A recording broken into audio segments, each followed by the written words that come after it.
Kalau kalian ada niatan beliin pasangan, orang tua, atau anak kalian sebuah Ford Fiesta untuk mobil pertama atau mobil harian, mending pikir 2 kali deh.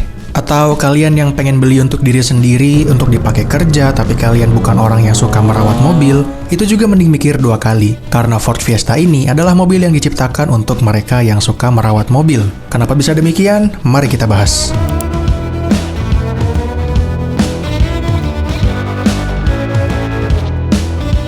Ford Fiesta ini adalah mobil yang bisa dibilang cukup modern ya, atau bahkan terlalu modern untuk di kelasnya. Kalau dibandingkan dengan mobil Jepang kayak Honda Jazz atau Yaris, itu jauh banget bedanya. Bahkan ada kalimat yang beredar kalau udah punya Ford Fiesta ini, terus dijual, kalian akan bingung cari gantinya karena saking enaknya mobil ini. Oh ya, sebelum lebih lanjut, mobil apapun yang akan kalian beli, baik bekas ataupun baru, pastikan ada spare uang lebih untuk melakukan perbaikan atau perawatan ke depannya. Karena gue sering banget nih lihat orang Indonesia tuh maksa beli mobil. Misal punya uang 100 juta, terus mobilnya juga harganya 100 juta. Ya udah, nggak ada biaya perawatan, pakai aja, giliran rusak nyalahin brandnya.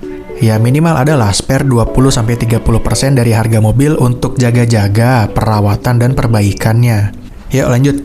Sebelum kita bahas lebih lanjut, enaknya kita kenali dulu sejarah singkat dari si Ford Fiesta ini. Ya, betul ini mobil Amerika, dan disclaimer, gue tidak pro Amerika sama sekali, tapi ini pure cuma mau bahas mobilnya aja. Dan gue juga kesel nih sama Amerika gara-gara tarif impor kemarin, yang naik gara-gara QRIS salah satunya. Apa coba? Nggak jelas. Tapi balik lagi, gue mau bahas pure mobilnya aja karena emang seenak itu, kalau paham cara merawatnya. Sampai mana tadi? Oh iya, sejarah, lupa.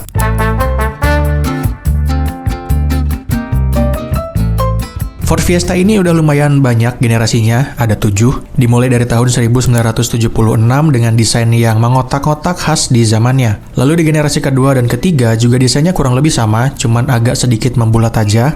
Baru pada generasi keempat tahun 1995, desainnya itu jadi lumayan agak berubah dan jadi agak aneh kayak gini. Banyak lonjong-lonjongnya gitu. Lalu generasi kelima muncul pada tahun 2002 dengan desain yang lebih bisa diterima mata lah. Jadi hatchback pada umumnya, yang sekilas bentuknya kayak Honda Jazz. Lalu pada tahun 2010, baru muncullah mobil yang menjadi idaman para petrolhead ini, Ford Fiesta generasi ke-6. Generasi ke-6 ini ada 2 jenis, yang pre-facelift dan facelift. Yang facelift di bagian depannya itu sekilas kayak Aston Martin, dan pilihan mesinnya juga beda. Untuk yang pre-facelift itu ada yang 1400cc dan 1600cc. Untuk yang 1400cc itu tenaganya 95 horsepower dan torsinya 120 Nm. Sedangkan untuk yang 1600cc itu punya tenaga 120 horsepower dan torsinya 150 Nm. Yang mana itu lebih besar jika dibandingkan dengan mobil sejenisnya kayak Honda Jazz ataupun Yaris. Dan untuk yang faceliftnya sendiri, pilihan mesinnya berubah jadi 1500cc dan 1000cc EcoBoost. Nah, ini agak beda sendiri nih. Yang 1400, 1600, dan 1500 itu dia mesinnya pakai NA atau Naturally Aspirated. Sedangkan yang 1000cc ini dia pakai turbo. Jadi nggak heran, meskipun cuma 1000cc tapi bisa menghasilkan tenaga 125 horsepower dan torsi 170 Nm. Gokil. Mesinnya paling kecil tapi torsi dan tenaganya paling gede. Mantap ya. Nah, itu tadi untuk mesinnya. Selain itu, mobil ini juga menawarkan fitur yang sangat memanjakan penggunanya di bagian interior. Di antaranya adalah kekedapan kabin yang bagus serta sound system yang bisa dibilang lebih bagus jika dibandingkan dengan mobil baru sekalipun. Kayak sekelas Pajero atau Fortuner malah lebih bagus mobil ini. Tapi meskipun memiliki fitur yang menarik dan mesin yang bertenaga, mobil ini jarang menjadi pilihan untuk orang karena memiliki permasalahan yang cukup membuat ketar-ketir untuk orang awam, yaitu permasalahan overheat dan transmisinya. Jadi meskipun harganya sekarang udah di bawah 100 juta untuk yang pre-facelift, orang masih mikir 2 kali kalau mau beli mobil second ini. Nah, sekarang kita bahas kenapa permasalahan tersebut bisa terjadi dan sebenarnya bisa dicegah dan diatasi kalau paham caranya. Makanya gue bilang mobil ini akan cocok untuk mereka yang suka merawat mobil. Nah, di sini merawat ini bukan berarti gampang rusak ya, tapi emang perlu agak sedikit dikasih perhatian lebih aja.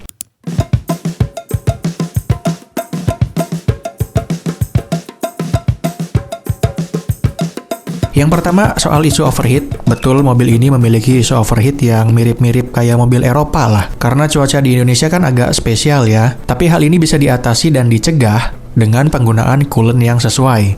Karena spesifikasi coolant untuk mobil Ford ini memang khusus. Jadi pastikan menggunakan merek dan spesifikasi yang sesuai. Dan kebanyakan orang awam malah memakai coolant yang tidak sesuai spek atau lebih parahnya diganti dengan air, yang mana itu bisa menyebabkan karat dan aliran airnya jadi tersumbat. Jadi deh overheat. Dan kalau ada niatan untuk membeli mobil Ford ini, pastikan juga mengecek di bagian ekstra fan-nya. Karena usianya udah lumayan tua ya, putarannya jadi agak kurang maksimal. Itu juga bisa mengakibatkan overheat. Baiknya kalau sudah di atas 100.000 km, diganti saja. Kemudian juga cek di bagian water pump-nya. Ciri water pump yang mau rusak bisa dilihat dari air radiator yang kurang-kurang terus. Dan kalau itu diganti juga harganya lumayan sih. Tapi sekarang ada brand Indonesia yang sudah memproduksi beberapa part Ford ini dengan harga yang lebih terjangkau. Salah satunya yaitu dari bengkel mastercars.id. Bisa dicek aja di Google untuk alamat dan detail lengkapnya. Kemudian permasalahan kedua yang sering dialami adalah di bagian transmisi, khususnya yang Matic. Matic-nya ini menggunakan DCT atau Dual Clutch Transmission, di mana di dalam DCT ini ada yang namanya TCM atau Transmission Control Module. Nah, bagian TCM ini memang diakui oleh Ford sebagai produk cacat. Jadi Ford melakukan recall penggantian TCM ini dengan garansi kalau nggak salah 10 tahun, gratis. Tapi barangnya belum tentu ada ya, harus inden. Solusinya kalau mau cepat bisa ganti aja, dan untuk biayanya itu TCM-nya itu di harga 9,5 atau 9,7 gitu, sama biaya pasang kurang lebih jadi ya nggak sampai 15 juta.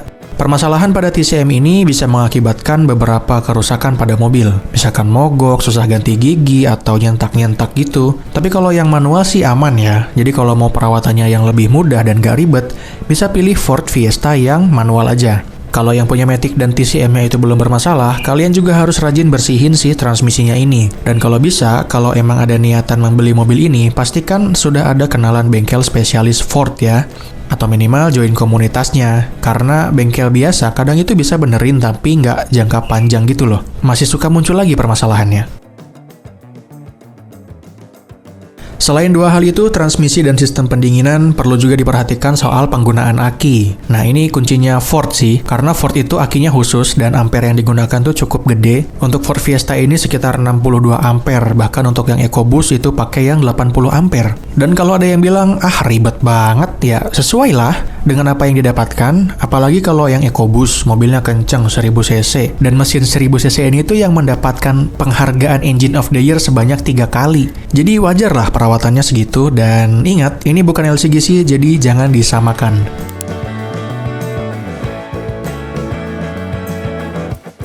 Dari segi desain juga bisa dibilang masih bisa bersaing dengan mobil baru, dengan fitur yang lebih lengkap dan kenyamanan yang lebih oke. Ukurannya juga compact, yang compact beneran, nggak kayak compact city car sekarang yang ukurannya sebesar LMPV. Ya walaupun resikonya ukuran kabin Ford Fiesta ini nggak terlalu besar ya jadinya, tapi itu sudah sangat cukup untuk kebutuhan sehari-hari. Paling kekurangan di interior dari mobil ini adalah di bagian head unitnya yang susah diganti. Bisa sih diganti tapi bentuknya bakal jadi aneh gitu. Dan ini juga sebetulnya nggak perlu diganti karena sound systemnya juga udah bagus, udah ada voice command-nya juga, AC-nya juga lengkap, paling cuma kurang di kamera mundur aja. Tapi kan mobilnya compact ya, jadi nggak masalah kalau nggak ada kamera mundurnya. Oh iya, sama satu tips lagi, kalau mencuci mobil ini, apalagi di bagian kolong, jangan gunakan high pressure, karena bisa mengakibatkan debu-debu yang terkena tekanan air itu masuk ke area transmisi dan mengakibatkan karat. Dampaknya, transmisinya jadi macet dan nggak bisa maju mundur mobilnya. Dan di bawahnya juga banyak modul-modul, jadi agak berhati-hati kalau melakukan pencucian di area kolong. Dan yang menariknya lagi, di bagian tangki bensinnya ini nggak ada penutupnya. Jadi nggak ada semacam penutup yang biasa kita buka diputer gitu, ini nggak ada, langsung colok aja pakai selang SPBU. Dan kalau mau ngisi di eceran, pastikan kalian bawa corong khusus yang dikasih dari Ford. Nah ini juga tips nih, pastikan pas beli mobilnya itu dapat corong pengisian bensinnya. Ya bisa sih, kalau nggak ada bisa beli sendiri, cuman kan biar nggak ribet aja.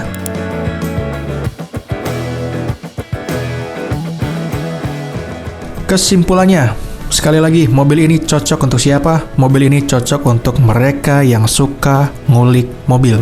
Ngulik itu nggak harus modif ya, yang penting rajin merawat aja. Kalau kalian tipe orang yang sukanya pakai tapi nggak pernah ngerawat, hindari mobil ini. Tapi kalau kalian suka ngulik-ngulik mobil ini sangat recommended. Apalagi yang EcoBoost, 1000 cc, tenaganya gede, kabinnya kedap, sound systemnya mantap, dan tidak pasaran di jalan. Dan mungkin sekian pembahasan kita soal si Ford Fiesta ini. Silahkan di like dan subscribe kalau suka.